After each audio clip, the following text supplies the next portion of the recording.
Okay guys, today we are going to talk about introductory pre-algebra. So you have to be dealing with unknown number variables and see how we can solve them. Okay, so over here, we're going to talk about addition for that first. For the first question, number 2, something plus 2 over 8 is equal to 7 over 8. So you can put the number in a very simple manner where you can give yourself a little example that question mark, it stands for the box over here, plus 3 is equal to 5. Let me ask you, how do you get the question mark over here? It seems like you have to use the 5, subtract the 3 to get the 2, right? Or you can get it right away. It's 2. Why? Because you see, okay, 2 plus 3 has to be 5. But there is an operation that's inside of it. So you have to figure out the operation now. So now I figure out. I use the number at the back, which is the 5 here, subtract the numbers over here to get the question mark. So does it work the same way over here? Absolutely. So instead of just guessing, I'm going to use 7 over 8, subtract 2 over 8, because you're always working with a number that you know here, right? And your answer will be 5 over 8, right? 5 over 8. To check if your answer was right, you can always substitute back in to see if it's right. Okay, next question. So this box was in different position. Does it work the same thing? Absolutely, it works the same way. In order for me to do that, I will use the 6 and 7 over 9, subtract the 2 and 5 over 9, and see if I get the right answer. And my right answer is 4 and 2 over 9. 4 and 2 over 9. Let's see if I will get the same answer. 2 plus 4 is 6. Good. 5 plus 2 is 7. Good. 9 doesn't change. Oh, I'm good. All right, next up, we're going to do subtraction. Same way. This is subtraction though, but this is a box over here. There's a box over here. So what do? Let me create something that is more similar to that. Do you know what the box is? Ah, you get it right away. It's 2. Why? Because you're using the 5, subtract the 3 here to get the box. You're exchanging the places right there. Okay? Do you see what I did here? Again, we are changing stuff to make sense of it, right? So in order for me to solve this one, does that mean I have to use 4 over 5, subtract 1 over 5, which is equal to 3 over 5. So the answer here is 3 over 5. We'll just substitute it back in, okay? Same thing over here, but in this time, this is a mixed number. This is just regular fraction. I'm just going to use 1 and 1 over 3 minus 2 over 3 to get the box over here. You got to know how to do that because it's the same way of how you do it over here. Okay, so 4 over 3 minus 2 over 3 is equal to 2 over 3. Substitute this back in, 2 over 3, and you're good to go, right? And you can always check if you got the right answer or not. Okay, next question was a little bit different. I'm going to give you another example as well. Box minus 3 is equal to 5. What is box? You can probably get the answer right away. It's 8. But how do you do so? You're actually using the 5 plus the 3 to get that 8. Does it make sense?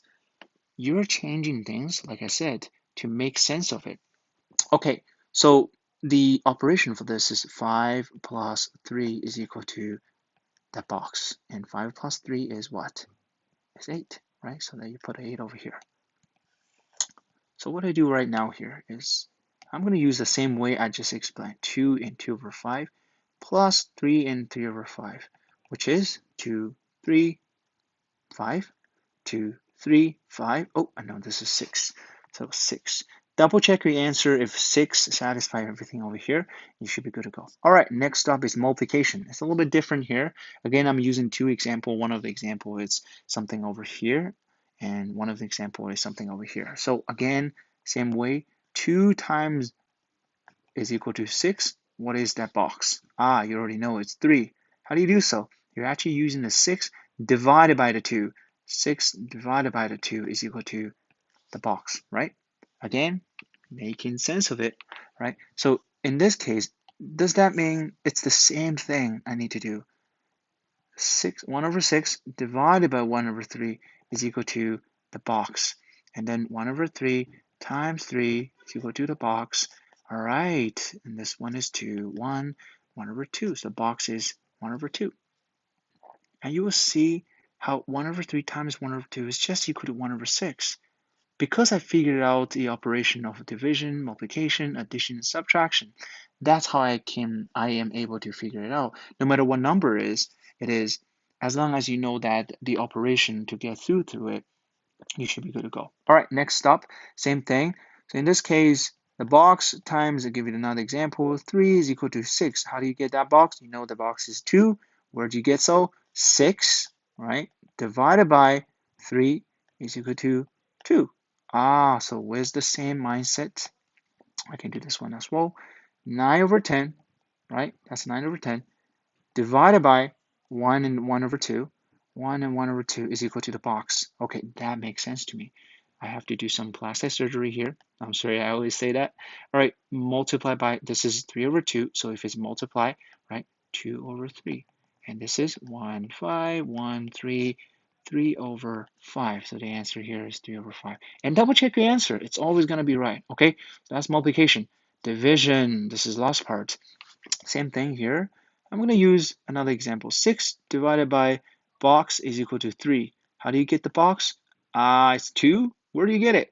You use the 3 divided by 3, right? So you use the 6 divided by 3. 6 divided by 3 is equal to the box. The box is 2. Pretty obvious. Again, changing things to make sense of it.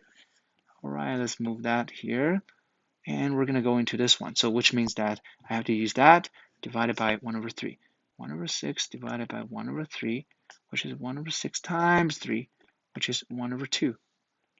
And try it out. If 1 over 6 divided by 1 over 2 is 1 over 3, voila, I got it. All right, next up is the last one. It's right here. How do I do this one? Another example here. A question mark divided by 2 is equal to 3. What is that question mark? You probably know. Oh, the question mark should be 6. How do you get so? 3 times 2 will be question mark. 3 times 2 will be 6, right? So again, same mindset, same way of doing so. Let me move this up a little bit. All right. Instead of that, I'm going to do 1 over 7 multiplied by 4 is equal to, right? 1 over 7 multiplied by 4 equal to 4 over 7. So the answer here is 4 over 7. And let's try it again. 4 over 7 multiplied by 1 over 4. Oh, it is 1 over 7. Where did I get a 1 over 4 from? It's, right, derived from divided by 4. Okay, so that concludes addition, subtraction, multiplication, and division. As a conclusion, you will have to know how to change the operation. Change the operation to make sense. It's number 2. Check your answer. Gotta check your answer. Number 3.